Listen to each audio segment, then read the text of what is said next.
এদিকে বরিশালের সহকারী পাইকারি বাজারে শাকসবজি ও নিত্যপণ্যের দাম কমলেও তার প্রভাব পড়েনি খুচরা বাজারে। তেল, পেঁয়াজ, আলুর দামে এখনো পুরনো অস্থির পুরো বাজার। সপ্তাহের ব্যবধানে আলু কেজি প্রতি 20 টাকা বৃদ্ধি পেয়ে 75 টাকায় বিক্রি হচ্ছে। বোতলজাত তেল আসছে না খুচরা ব্যবসায়ীদের কাছে। ব্যবসায়ীরা বলছেন সিন্ডিকেটের মাধ্যমে এমনটি করা হচ্ছে।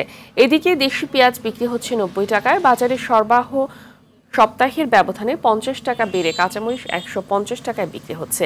আগের দামে বিক্রি হচ্ছে গরুর মাংস ও মুরগি।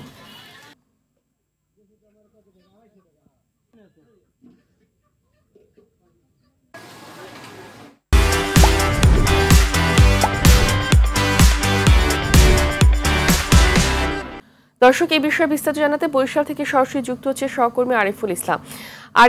আরিফ, ঠিক কি কারণে কমছে না তেল, পেঁয়াজ ও আলুর দাম? ব্যবসায়ীরা কি বলছেন?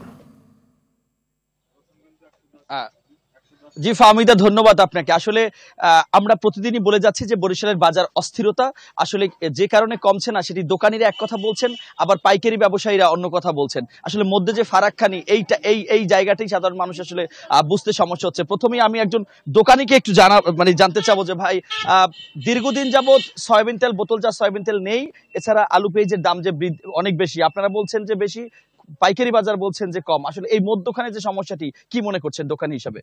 এটা আমাদের হোলসেলার যে দোকানগুলো, এগুলোতে আপনার যে ধরনের সমস্যাগুলো হয়, এই সমস্যাগুলো হয়েছে যেগুলো বড় বড় যারা ব্যবসায়ী, এদের সিন্ডিকেট ভাঙতে পারতেছে না, এই জন্য যে কোনো মালের রেট কমাতে পারতেছে না। আলু পেঁয়াজের দাম তো অনেক কমছে না, ওইটা আপনার বড় বড় ব্যবসায়ীদের কারণে এটা সমস্যাগুলো হচ্ছে। এই জন্য আমাদের আবদার আর কি, যে এই সমস্যাগুলো সমাধান করার জন্য। আলু এখন 70 টাকা চলছে পুরানটা, আর নতুনটা চলছে আপনার 90 টাকা। পেঁয়াজ চলছে 90 টাকা।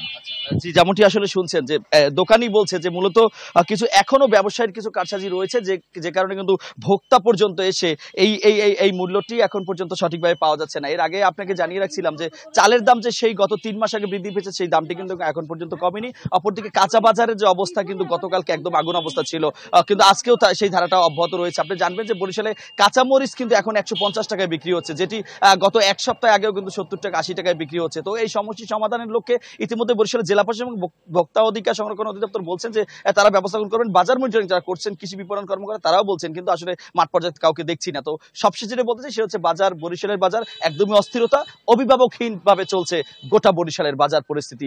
এই ছিল ফাহমিদা এখন পর্যন্ত আমার কাছে বাজার পরিস্থিতির সবশেষ তথ্য। ধন্যবাদ আপনাকে।